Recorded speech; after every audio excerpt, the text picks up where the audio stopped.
The Supreme Court of India has called the crime committed against Bilkis Bano as horrendous and issued a notice to the Gujarat government. A detailed hearing is now going to be held on the 18th of April.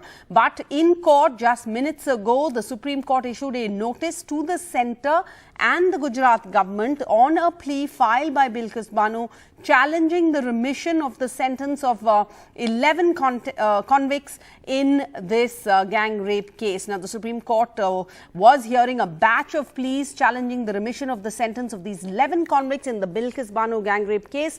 The case also involved the killing of 7 members of her family. This, of course, was during the 2002 Gujarat riots. The pleas have been filed by several political and civil rights activists, and a writ petition filed by Bilkis Bano herself. In March, the Chief Justice had directed the matter for urgent listing and agreed to constitute a new bench to hear the batch of pleas. Meanwhile, just yesterday, visuals emerged that you're seeing on your screen right now of one of the convicts in this case seen sharing a stage with the Horde BJP MP and MLA from the Horde. These images surfaced yesterday and drew a sharp response from opposition leaders and others. Meanwhile, in court, the lawyers, the counsel for the convicts are hoping that there will be no remission. But let's go across to Tanushri for more on this. So, Tanushri, the court had said it would be looking into this matter. First, take us through what transpired in court today. Well, today what we witnessed was a strong intervention by the Supreme Court in this case, where the Gujarat government granted remission to the 11 convicts of the Bilkis Bano case. Now, a couple of highlights of what really conspired in the case, couple of takeaways.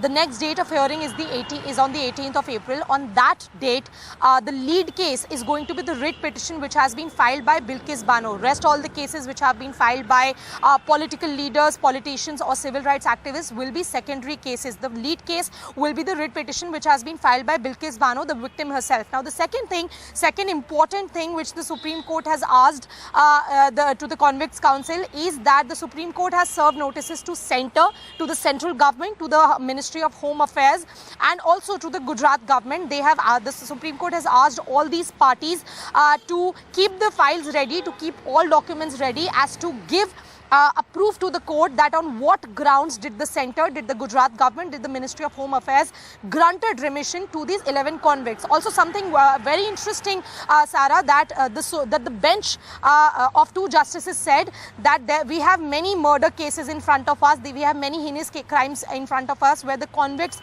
are languishing in jail even after they have served their entire sentencing. So we need to know that was there a uniformity, was there something special about these cases that these 11 convicts were released by the centre, by the MHA, by this Gujarat government, and why was this selective, why was this selective, basically sort of favour given to these kind of 11 convicts. So that is why the centre, the Gujarat government and the MHA have been asked to keep all the files ready, to keep all the documents ready. And second important thing is that all this has happened in the Supreme Court before. It was already decided that the presiding, the state will be, which will be deciding the remission to convicts, will be the state where the convicts were already languishing, which means it will be Gujarat and not Maharashtra. But it is interesting that the new bench which has now been constituted by the CGI is again going to go into it, and the bench is going to decide in the next date of hearing that according to law,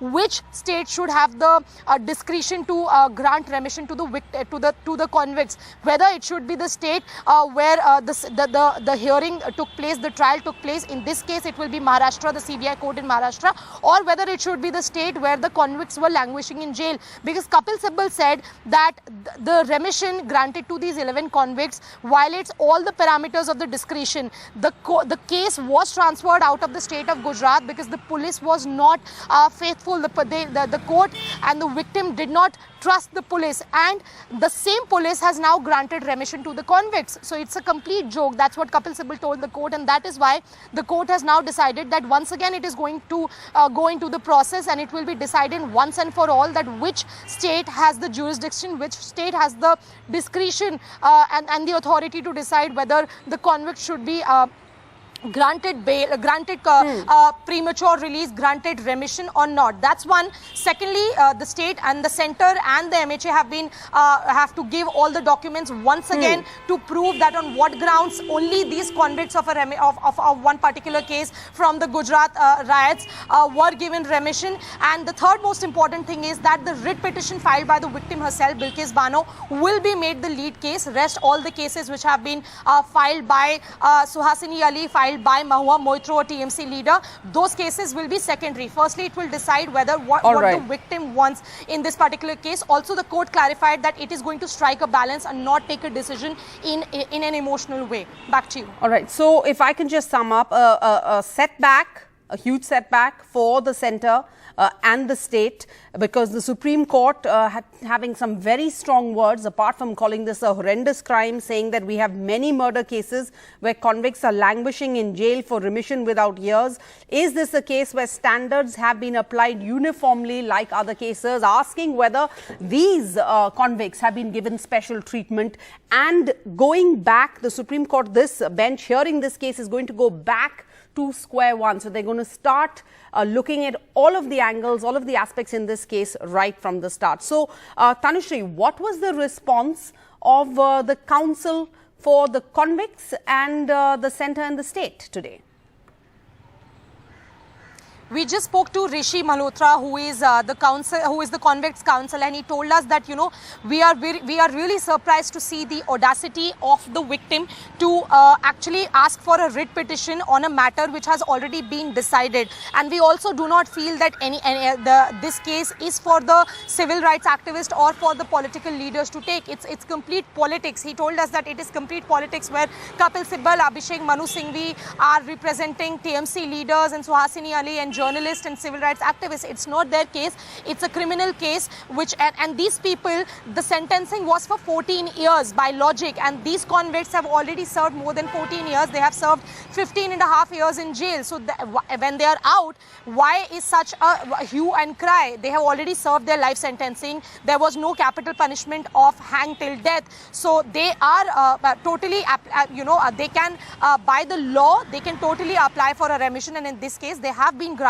one. So why is so much hue and cry right now? Also, what Rishi Malhotra told us is that murder is definitely horrendous. Any murder, there is no denying or running away from the fact that what the convicts did was horrendous, was a completely heinous crime, but they have already served the sentencing for it. In fact, 1.5 years more than that. So now they are trying to go back to their life. They are trying to make things better. Why are people not giving them a chance to do that? But on the other hand, we also spoke to Shobha Gupta, Bilkis's lawyer. She said that this is going to set a wrong precedent in the society. So let's see what the Supreme Court says. All right, so that was the stand of the counsel for the victim. But interestingly, he has, they calls it the audacity of the victim to go in for a writ petition. Hold on, Tanushree, I just have one more question for you.